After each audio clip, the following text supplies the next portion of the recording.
ओम नमः शिवाय and welcome back to the channel. I hope कि आप सभी ठीक होंगे और अपना भी ध्यान रख रहे होंगे और आप सभी की तैयारी भी अच्छे से चल रही होगी। और अभी यूपी पुलिस के डीवीपीएसटी चल रहे हैं और मुझे लगता है कि आप सभी का शायद आज 18 तारीख में होगा जब मैं वीडियो रिकॉर्ड कर रही हूँ। और मुझे काफ़ी सारे लोगों ने बोला भी था कि दीदी 18 तारीख वालों के लिए वीडियो बना देना, लेकिन मैं बहुत लेट आई थी। उसके बाद इतना ज़्यादा थक गई थी, मतलब आपको पता चलेगा जब आप जाओगे ना 18 तारीख में कि कितना ज़्यादा इंसान थक जाता है। तो घर आकर मैंने खाना भी नहीं बनाया था अपने लिए, मैं बस ऐसे ही लेट गई थी आकर, ना मैंने वीडियो बनाने का मेरा कोई मन था क्योंकि सिर में मेरे बहुत ज़्यादा दर्द हो रहा था। तो अभी मैं पूरा कंप्लीट बताऊंगी कि क्या क्या चीज़ें रही हैं, एकदम डिटेल में मैं आप सभी को बता दूंगी ताकि आपको थोड़ी सी पता रहे पहले से कि क्या क्या चीज़ें कहाँ पर फाइल में क्या लगाना है। तो मेरा जो डीवीपीएसटी था वो था 17 तारीख को यूपी पुलिस का मेरठ, मेरा सेंटर था इसका डीवीपीएसटी का मेरठ पुलिस लाइन में। और जिन भी लोगों का मेरठ पुलिस लाइन में, अगर मैं आप सभी को बता दूं कि अगर आप देख रहे हो कि कहाँ पर है ये, तो ये मेरठ कॉलेज जो मेरठ है वहाँ पर एक कचहरी पड़ता है, उसके सामने मेरठ कॉलेज, मेरठ के सामने कचहरी है और कचहरी के पीछे वाली साइड वहाँ पर है वो जो जहाँ पर आपका मेरठ सेंटर जाएगा, तो वहीं पर मेरा सेंटर था। मेरठ कॉलेज, मेरठ से मैंने ग्रेजुएशन किया है, बीएससी किया था, तो इसलिए मुझे पता है। और रही बात, देखो टाइम 9 बजे का दे रखा है, तो अगर आप चाहो तो अपने रिपोर्टिंग टाइम पर पहुंच सकते हो एग्जैक्ट 9 बजे। लेकिन अगर आप थोड़ा बहुत लेट भी हो जाते हो तो भी आपकी एंट्री हो जाएगी। वहाँ पर ऐसा कुछ नहीं है कि अगर आपकी एंट्री नहीं होगी, वहाँ पर बच्चे आ रहे थे धीरे धीरे।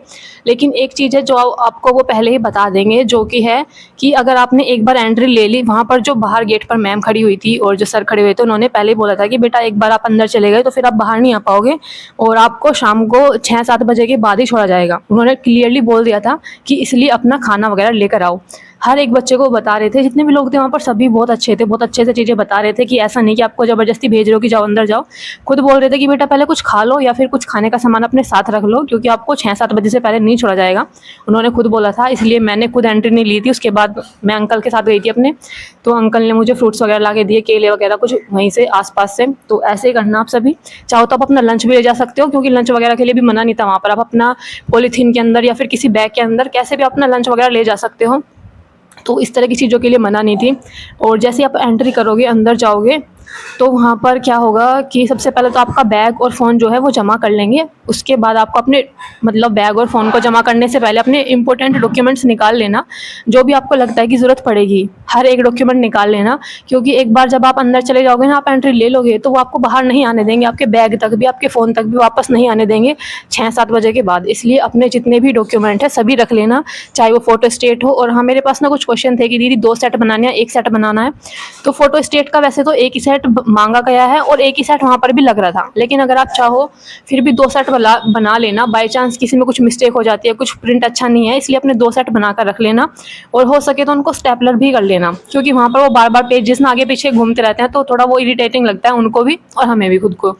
तो और सीक्वेंस की बात करूँ तो वैसे तो सर बोल रहे थे कि कोई भी सीक्वेंस रख लो, ऐसा कुछ ज़रूरी नहीं है, लेकिन फिर भी अगर आप चाहो तो सबसे पहले इंटर की अपनी फ़ोटोकॉपी रखना, क्योंकि ओरिजिनल की बात नहीं कर रही मैं, ओरिजिनल तो रखनी ही है। सबसे पहले हाई स्कूल की, हाँ हाई स्कूल के बाद इंटर की, इंटर के बाद अपना रखना आधार कार्ड, आधार कार्ड के बाद अपना कास्ट सर्टिफिकेट, कास्ट सर्टिफिकेट के बाद मूल निवास को यानी कि डोमिसाइल को सबसे लास्ट में रख देना। तो इस तरह से अपना सीक्वेंस बनाकर उनको स्टेपलर कर लेना। जब आप अपना फ़ोन वगैरह, बैग वगैरह सबमिट करने के बाद अंदर एंट्री ले लोगे, अंदर एंट्री लेने के बाद सबसे पहले आपका एक वहाँ पर आपको पिंक कलर की फाइल दे दी जाएगी। आपका मतलब आपको सबसे पहले तो बैठा देंगे, बैठाने के बाद वो एक एक करके नाम लेकर आप सभी को बुलाएंगे, आपको एक पिंक कलर की फाइल देंगे। उस फाइल के अंदर आपका बाहर आपका नाम होगा, अंदर आपकी डिटेल्स होंगी। आपने जितना भी फॉर्म फिल करते टाइम जितने डॉक्यूमेंट लगाए थे, 10th 12th की मार्कशीट वगैरह, उनकी फ़ोटो स्टेट होगी लगी हुई अंदर, खुद से लगी होंगी वो चीज़ें। तो उसमें आपको ज़्यादा कुछ छेड़खानी नहीं करनी है, वो नॉर्मल ऐसे ही रखनी है, अपने पास ले जाकर उसको बैठ जाना है, देख लेना कि आपकी डॉक्यूमेंट सही है, कौन कौन से आपने लगा रखे थे, उनकी डेट वगैरह। तो उसके बाद क्या होगा, फिर वो जब सभी को पिंक कलर की फाइल मिल जाएगी, फिर वो धीरे धीरे एक एक करके सभी बच्चों को बुलाएंगे। उसके बाद उनकी बायोमेट्रिक होगी, उनके थंब वगैरह का एक्सप्रेशन लिया जाएगा। कुछ लोगों का थंब एक्सप्रेशन नहीं लिया जाएगा, जिनका मतलब जो है आधार कार्ड अपडेटेड है और KYC उनकी हो रही है, तो शायद उनका थंब एक्सप्रेशन नहीं लिया जाएगा। बाकी आपका एक फ़ोटो लिया जाएगा, जैसे नॉर्मली वो लोग लेते हैं, जैसा आपने जब एग्ज़ाम दिया होगा तब भी उन्होंने लिया होगा, उस टाइप से ऐसा फ़ोटो टाइप लिया जाएगा। और इस तरह से वहाँ पर चीज़ें कंप्लीट हो जाएंगी। कंप्लीट होने के बाद थोड़ा सा आपको नेक्स्ट आगे जाएंगे। आगे जाने के बाद आपके दोनों हाथों के जितने भी ये है ना, ये जो आपका फिंगरप्रिंट है, जितने भी सारे दोनों हाथों के, ये सभी लिए जाएंगे। एकदम सीक्वेंस से लगाने हैं, गलत मत लगा देना। जिस फिंगर पर जौन सा लिखा है, मतलब जहाँ पर जिस फिंगर के लिए जगह बनाई गई है वहाँ पर वही फिंगर का फिंगरप्रिंट लगाना है। तो ध्यान से देख लेना, लेफ़्ट हैंड का है राइट हैंड का, अच्छे से देख लेना।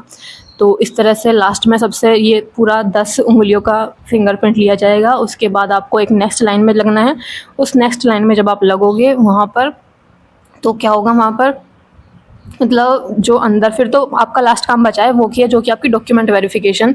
तो डॉक्यूमेंट वेरिफिकेशन करने से पहले भी जो आपकी फ़ाइल होगी उसमें काफ़ी सारी चीज़ें आपको करनी है। देखो, जो आपको 2 फ़ोटो बोले गए हैं ना, वो 2 फ़ोटो जो पिंक कलर की फ़ाइल है ना, उसका जो फर्स्ट पेज होगा बिल्कुल, मतलब पिंक कलर की फ़ाइल का ही, पिंक कलर की उस फाइल पर ही लगेगा, बाहर मतलब किसी डॉक्यूमेंट पे नहीं लगाना।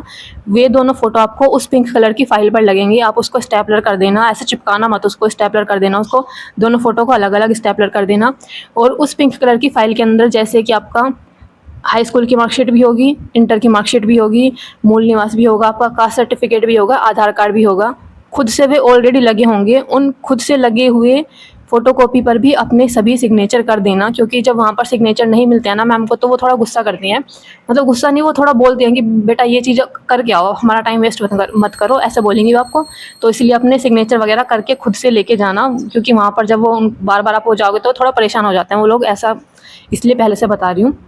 बाकी तो जो कुछ चीज़ें होंगी, जो थोड़ा बहुत नाम वगैरह कहीं एंट्री होती है, कहीं सिग्नेचर होते हैं, वहाँ पर वो सभी बताते रहते हैं बाकी लोग, तो जो उनको पता है कि उनको बताना है। लेकिन जो काम आपको खुद से करना है वो आप खुद से करके लेके जाना। तो फाइल का मैंने पूरा बता दिया। वो फाइल जाएगी फिर नेक्स्ट टीचर्स के पास। वहाँ पर जो 4 लोग बैठे होंगे, एक पैनल के अंदर 4 लोग बैठे हैं, मतलब आपकी एक ही फाइल को चेक करने के लिए 4 अलग अलग लोग हैं, चारों से चेक होकर जाएगी वो, ऐसा नहीं कि आपको एक से चेक करा ली। सबसे पहले मैम ने देखा, बहुत ज़्यादा चीज़ें वो कुछ नहीं मिलाते, वो सिर्फ क्या करते हैं, आपका नेम देखेंगे, नेम में कोई मिस्टेक तो नहीं है। और जो केएम वाली प्रॉब्लम थी ना, कि लड़कियों के नाम से पहले केएम लिखा हुआ था, जैसे 10th के अंदर और 12th के अंदर आपके नाम से पहले केएम लिखा है और उसके बाद किसी भी चीज़ में केएम नहीं लिखा, ना आधार कार्ड में लिखा, तो इस चीज़ को वो इतना कुछ भी नहीं बोल रहे, वो इस चीज़ के लिए कुछ भी नहीं बोल रहे। मैंने भी अपना एफिडेविट बनवा रखा था, तो उस चीज़ को उन्होंने कुछ भी नहीं बोला, इसलिए मैंने भी एफिडेविट फिर नहीं दिया। तो सभी चीज़ें ठीक थी, क्लियर थी। उसके बाद वो उन्होंने सबसे, क्योंकि आप अपना एप्लीकेशन फॉर्म भी लेकर जाना। हाँ, जहाँ तक मैंने आप सभी को, आपको पता होगा, देखो एडमिट कार्ड पर सभी चीज़ें लिखी हुई हैं, जितनी भी चीज़ें उसमें लिखी हुई हैं वो तो आपको अपनी कंपलसरी लेकर ही जानी है, उससे एक्स्ट्रा तो कुछ नहीं लेके जाना। तो आपका जो एप्लीकेशन फॉर्म है सबसे ऊपर रखना, एप्लीकेशन फॉर्म को सबसे पहले ना आपका एप्लीकेशन फॉर्म ही मांगेंगे वो, उसके बाद आपका एडमिट कार्ड था डीवीपीएसटी का। तो एप्लीकेशन फॉर्म में जैसे वो चेक करते मिलेंगे, उसके बाद आपका ईडब्ल्यूएस का सर्टिफिकेट अगर होगा तो उसमें आपका जो है वो चेक करते हैं, क्या होता है, प्रमाण पत्र क्रमांक चेक करेंगे, उसकी डेट चेक करेंगे कि कब का बना हुआ है, वो सही उसका होना चाहिए वो। जैसे कि मैं बात करूं, मतलब जो है 1 अप्रैल 2025 के बाद का, और जो एग्ज़ाम फॉर्म की जो डेट थी उससे पहले का होना चाहिए, और उसके बीच का होना चाहिए, और वित्तीय वर्ष 2024-25 होना चाहिए उसमें, क्योंकि उसमें भी लिखा हुआ था, यही डेट मेंशन थी। और मुझे ना कुछ लोग बोल रहे थे कि दीदी ईडब्ल्यूएस का सर्टिफिकेट जो है वो सेंट्रल का है, चल जाएगा क्या? तो नहीं, बिल्कुल नहीं चलेगा सेंट्रल का, क्योंकि उसमें ऑलरेडी लिखा हुआ है कि एक तो यूपी गवर्नमेंट का होना चाहिए। इंग्लिश का तो मुझे नहीं पता, इंग्लिश वाला चल जाएगा नहीं चल जाएगा। अगर इंग्लिश में बना हुआ है लेकिन है आपका उत्तर प्रदेश सरकार का, तो मुझे लगता है चल जाएगा। लेकिन अगर आपका इंग्लिश का बना हुआ है लेकिन है सेंट्रल गवर्नमेंट का, तो वो नहीं चलेगा, क्योंकि मेरे सामने ही मैम ने एक लड़की का जो था वो रिजेक्ट करके यूआर में कर दिया था उसको, क्योंकि उसमें लिखा हुआ था कि बाय द सेंट्रल गवर्नमेंट। तो ऐसे चेक करके उन्होंने फिर उसको वो यूआर में कर दिया था मैम ने। तो इसलिए अपना सेंट्रल गवर्नमेंट का नहीं चलेगा, यूपी का ही चलेगा। उत्तर प्रदेश सरकार उस पर लिखा होना चाहिए, हिंदी का होना चाहिए। वैसे तो कोशिश करना हिंदी का हो, लेकिन अगर उत्तर प्रदेश सरकार का ही है, इंग्लिश में है, तो शायद मुझे लगता है चल सकता है। बाकी ऐसा तो कोई केस मुझे वहाँ पर देखने को नहीं मिला। तो इस तरह से आपका चल जाएगा। कास्ट सर्टिफिकेट जिनका भी, ओबीसी और ईडब्ल्यूएस वालों को ज़्यादा टेंशन रहती है, क्योंकि उसकी एक फिक्स डेट होती है कि इतनी डेट से इतनी डेट के बीच का होना चाहिए। एससी एसटी वालों का इतना नहीं है, क्योंकि उनकी इतना फिक्स डेट नहीं है कि इससे होना चाहिए, उनका पहले कितना भी पुराना चल जाता है शायद। और डोमिसाइल की मैं बात करूँ, जैसे उसके लिए भी कुछ लोगों को कन्फ्यूज़न था कि पुराना चल जाएगा नहीं चल जाएगा, तो चल जाएगा। वैसे उसको ज़्यादा कुछ नहीं कर रहे, बहुत ज़्यादा पुराना तो थोड़ा सा बोलेंगे वो, ऐसा मतलब ये नहीं है कि आपको बिल्कुल मना कर देंगे, लेकिन हाँ थोड़ा सा बोलते हैं कि इतना पुराना क्यों है बेटा। मेरा 2023 का था, उसको कुछ नहीं बोला, क्योंकि एटलीस्ट 3 साल के लिए तो बिल्कुल, मतलब 3 साल का है तो कुछ नहीं बोलेंगे। लेकिन हाँ, अगर 2021 का है या 2020 का है तो थोड़ा सा एक बार को बोल सकते हैं, रिजेक्ट तो नहीं करेंगे कि आपको इतना पुराना क्यों है। अगर आपको कुछ बोल रहे हैं कि इतना पुराना है बेटा, ये तो 2017 का है, 18 का है, अगर ऐसा कुछ बोलेंगे तो उनको बता देना कि सर नोटिफिकेशन के अंदर इसकी कोई डेट नहीं दी गई थी, सिर्फ ये दिया गया था कि फॉर्म की लास्ट डेट से पहले का होना चाहिए, तो ऐसा बता देना। और आपका जो भी डोमिसाइल होगा और जो आपका कास्ट सर्टिफिकेट होगा उस पर जो है मोहर वगैरह लगी होनी चाहिए, मतलब ओरिजिनल जो होगा उस पर मोहर वगैरह लगी होनी चाहिए। ऐसे कुछ बहुत ज़्यादा तो उन्होंने ध्यान नहीं दे रहे थे वो, लेकिन फिर भी अगर लगी होती है तो वो ज़्यादा सही लगता है कि हाँ ये बिल्कुल एकदम सही है, गलत डॉक्यूमेंट नहीं है ये। तो और सभी के एक सेट रखने थे, आपको बता दिया था मैंने। तो इस तरह से आपकी वहाँ पर जो 4 लोग बैठे होंगे, जो 4 टीचर्स बोल दो, चलो टीचर्स बैठे होंगे, वो आपका पूरा अच्छे से चेक करेंगे, सभी अपने सिग्नेचर वगैरह कर देंगे। उसके बाद वो आपको, हमारी तो देखो हाइट और जो वेट था ना, वो स्टार्टिंग में ही करा लिया गया था। मतलब फाइलें चेक होने से पहले, जो हमारे टीचर्स के पास फाइलें जाने से पहले ही हाइट और वेट करा लिया गया था। उन्होंने खुद बोल दिया था कि इतने आप लोग खड़े हो, क्योंकि बहुत लंबी लाइन लगी होती है। उन्होंने बोलता है इससे अच्छा था कि आप अपना हाइट और वेट पहले ही करा लो। तो हाइट की बात करूँ तो हाइट आई थी 157 मेरी, 157 सेंटीमीटर, और जो वेट था, वेट आया था 43।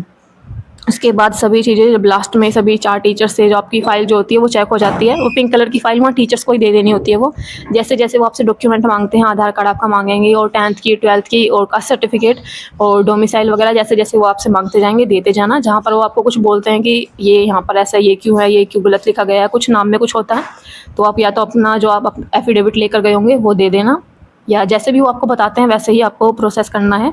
ज़्यादा उनसे बहस नहीं करनी, कुछ उल्टा सीधा नहीं बोलना, ज़्यादा उछलना नहीं है, मतलब उल्टा सीधा नहीं बोलना, कहने का मतलब ये है। और जब सारी फाइलें आपकी पूरी कंप्लीट चेक हो जाएंगी, फिर वो फाइल आपकी कंप्यूटर वाली साइड पर जाएगी। आप कंप्यूटर में वो डाटा जो है फीड करते हैं, वो लास्ट में देखते रहना अपने कंप्यूटर पर कि क्या लिखा रहा है, फिट लिखा रहा है, नहीं लिखा रहा है। वैसे तो वो सामने से पता भी चल जाता है, तो वहाँ पर वो आपको देखते रहना है कंप्यूटर के अंदर कि क्या लिखा रहा है। बाद में एक और जगह उस पर सिग्नेचर होते हैं फाइल के अंदर ही, फिर वो लास्ट में सबमिट कर ली जाती है बस। उसके बाद वापस आपको अपने वहीं पर जाकर बैठ जाना जहाँ से आप आए थे, मतलब।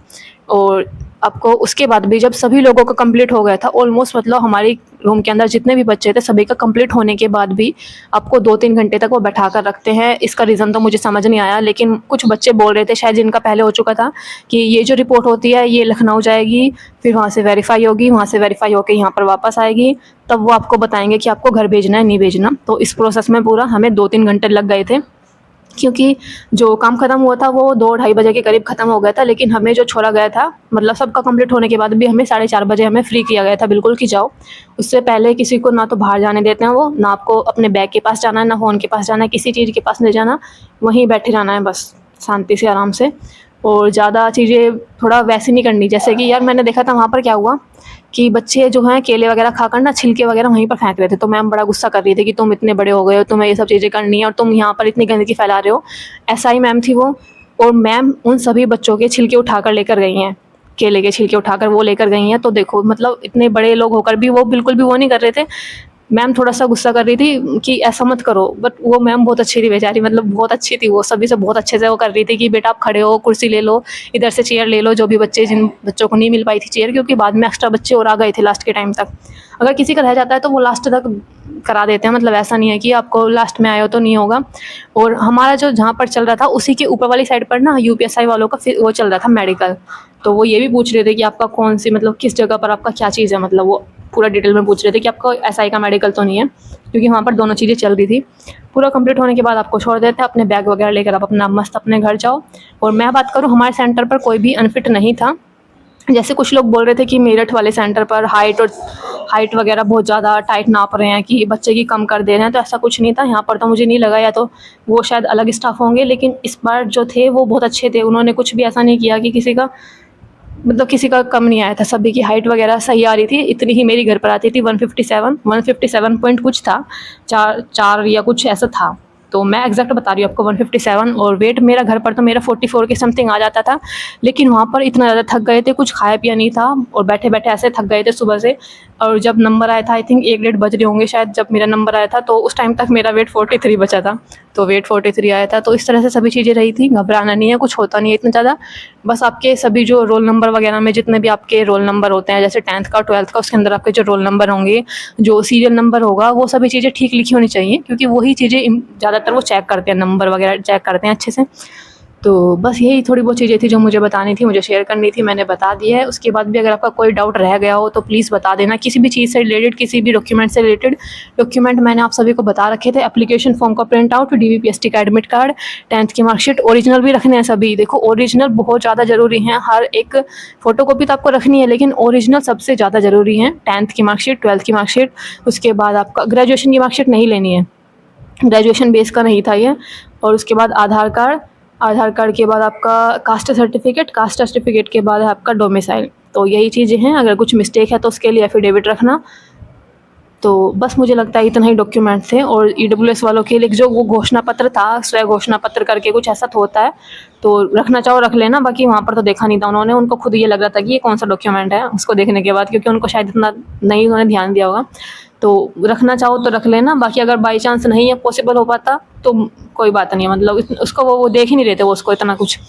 तो बस इस तरह से रहा था, सभी चीज़ें कंप्लीट हो चुकी हैं। बाकी अब अपनी रनिंग की तैयारी करते रहना, क्योंकि जो डिफ़िकल्ट सबसे ज़्यादा जो फेस है वो रनिंग का ही है। बाकी मिलते हैं नेक्स्ट वीडियो में, तब तक के लिए bye bye, take care and Radhe Radhe.